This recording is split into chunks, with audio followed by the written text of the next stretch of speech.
I remember that anxious summer of 2012 like a waking dream. The Santiago Bernabéu felt heavy, a mighty club suddenly in crisis. We had not won Europe's crown in 12 years, and a dreary start left Real under their worst start to a La Liga season in 39 years. The ghosts of past disappointments haunted us. Who could have imagined that out of those dark days would come a golden midfield like no other? Real Madrid's players and fans were restless in the years before this revolution. After a dominant early decade, the trophies dried up. La Liga slipped away to Barcelona in 2010 and 2011, and European nights were punctuated by heartbreak. Ronaldo and company had flirted with glory, but by 2012 we were seeking answers. Ancelotti had just taken over, and the team's morale was shaky. In August 2012, amidst this uncertainty, a bold move came. Real announced the signing of Luka Modrić from Tottenham in a 5-year deal for about £33 million. The news was electrifying, but even as we rejoiced at the arrival of the Croatian playmaker, no one knew that he would soon be part of something historic. When Luka Modrić stepped onto the pitch in a white shirt, he immediately reminded us what precision and poise can do. The lanky midfielder, with the number 19 on his back, was the artist who could thread impossibly beautiful passes, rescue games, and control the tempo. There was initial skepticism. Could this understated maestro shine on this colossal stage? Almost at once, he answered by fitting in seamlessly. Modric's arrival injected elegance and purpose. Even the hardest critics were silenced as he threaded killer passes and carried the ball out of trouble with effortless grace. By seasons, and we sensed that Real's midfield had gotten a spark. Just a few months later, in January 2013, came another surprise. Carlos Enrique Casemiro, a raw defensive midfielder on loan from Sao Paulo, arrived to bolster the ranks. Announced as an unexpected loanee to Real's reserve side, he arrived quietly but with a hungry glare. Mourinho and the coaches watched closely as the 20-year-old tore up the pitch for Castilla. In 15 appearances, he looked fearless, and by June 2013, Real decided to buy him outright, triggering the €5.3 million option. Casemiro was a cavalry, a bulldozing shield in front of the defense, breaking up attacks with well-timed tackles and interceptions. He may have arrived as a teenager on loan, but by summer's end, he was a permanent fixture and one of our most beloved players. Together with Modric's artistry and work rate, Casemiro's arrival added steel and balance, the missing defensive piece in a midfield puzzle. Then came another masterstroke. In July 2014, Real secured Toni Kroos from Bayern Munich for roughly £20 million. The elegant German had just won the World Cup, and he arrived on a 6-year deal to continue Madrid's European legacy. Presented in front of 8,000 cheering fans, Kroos immediately showed why Madrid took a chance on him. His passing was surgical, his vision sublime. In that first press conference, he said he loved pressure, and boy, did he deliver. Kroos slotted into the pivot alongside Modrić, and instantly Real's midfield could dictate games. With Casemiro covering behind them, Kroos and Modrić roamed freely, one controlling the rhythm, the other the creative sparks. Together, Modrić, Casemiro, and Kroos began to form something magical. Fans whispered that it felt like watching the best midfielders in history, each complementing the others. As one observer wrote, this trio was as good as a midfield gets. Kroos, a progressive passing cyborg, Modrić, an artist of the highest order, Casemiro, a defensive juggernaut.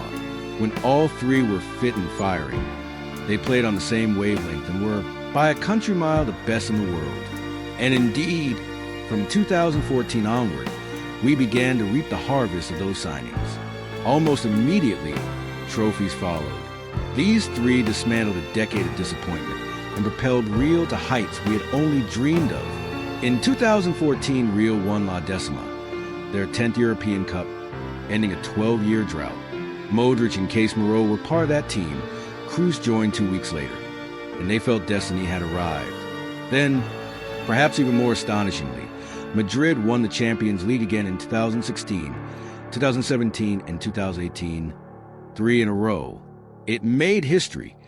Real became the only club ever to win 3 consecutive Champions League. On the domestic front, those years brought La Liga titles in 2017 and 2020 as well. Year by year, the world watched in awe. Our once struggling side was transforming into an all-conquering juggernaut.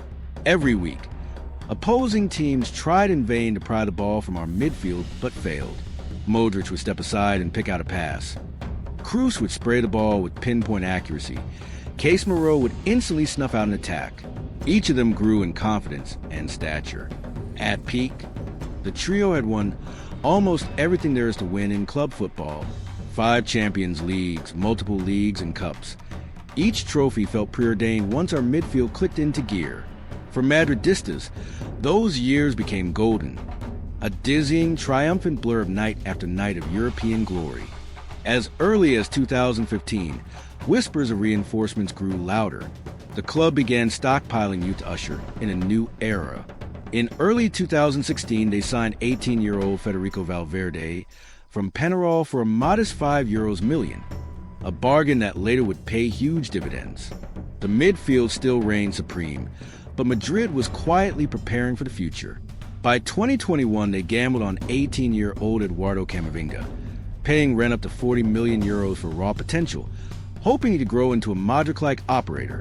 By summer 2022, Real spent big on 22-year-old Aurelien Tchouameni from Monaco, an €80 million fee guaranteed, potentially rising to €100 million with add-ons, seeing in him a successor to Casemiro's defensive grit. And in 2023, they smashed their own transfer record for 19-year-old Jude Bellingham. This English prodigy cost about €103 million, an astounding sum, but one that fans believe would bring fresh fire to our midfield.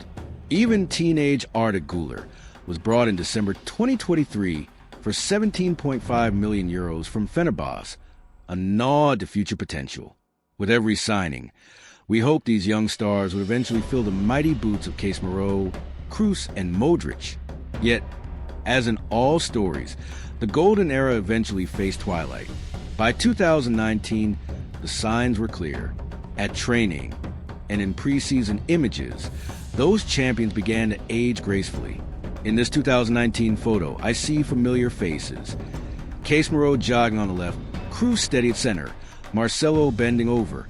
Legends once sprightly, now seasoned veterans. The caption seems apt now.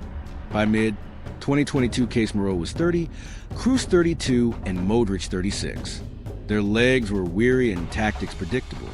Nobody could fault their professionalism or love for club, but football's cruel clock was ticking. Meanwhile, the veterans slipped away. Casemiro had already been an emotional farewell in August 2022, departing from Manchester United in a deal worth £60 million plus £10 million in add-ons. He famously teared up on live TV in his final interview, calling Madrid home. The loss of our cement in midfield was palpable. Then, in mid-2023, Toni Kroos shocked the world by announcing he would retire after Euro 2024. He had delivered 22 trophies to Madrid in 10 years, but chose to bow out at 34, still at the top of his game. Luka Modrić, now 38, has slowed noticeably. We watch him as an elder statesman of the game, knowing every sprint is a gift rather than the norm. The departures left a void. Without Casemiro's shield, Real's defense looked vulnerable. Without Kroos' metronome, sometimes our attack lacked rhythm. The midfield that once seemed invincible was fraying. In their place, the new generation has tried to step up. Valverde grew into a captain's role, bombing forward and even scoring crucial goals. Camavinga has shown flashes of brilliance and maturity beyond his years. Tchouameni fought to match Casemiro's aura. Bellingham dazzles with goals and assists, even leading Europe in Champions League assists since his arrival. And young Güler, still raw, hints at magic yet to come. Each has had moments of individual brilliance. Yet, overall, the balance was off. The transition has been turbulent. In the 2023-24 season, Real stumbled at the crucial moments. The defending champion squad suffered a shocking Champions League exit to Arsenal. Over 2 legs, we were dumped out, 5-1 on aggregate, by the English side. It was a hammer blow, a stunning reversal to past dominance. Then came a painful home defeat to Barcelona in the Copa del Rey final, 3-1. Adding insult to injury, Our enemies gloated, trophies slipped away, and the Bernabeu's familiar anthem felt awfully quiet. Pressure on everyone intensified. As one Spanish outlet observed after the Arsenal loss and the Copa del Rey defeat to Barca, Real now only have La Liga for, and this has no doubt increased pressure on head coach Carlo Ancelotti. Fans are wondering if this was the end of a 9-year Ancelotti era. It is a bitter irony. The man who guided this team to half its 21st century Champions Leagues might also be ushering in its renewal. In reflecting on this era, I ask myself, were we spoiled by magic? How do you say goodbye to legends? Watching Casemiro, Kroos, and Modrić over the years, it felt like they would carry Real forever. They brought us countless nights of joy and the most glorious memories of our lifetimes. Now, in their absence, the midfield looks younger but unsteady at times, brimming with promise but still learning. The end of an era pains us deeply. We see the impermanence even of greatness. Emotions run high. We chant Real Madrid in sadness and determination all at once. The future may demand a new coach and a new midfield to rebuild. But let us honor what these three gave us. Will the next generation find their own legend trio? Only time will tell. But one thing is certain. Real Madrid fans will never forget this dynasty and will continue to dream of rising again from its ashes. Real Madrid,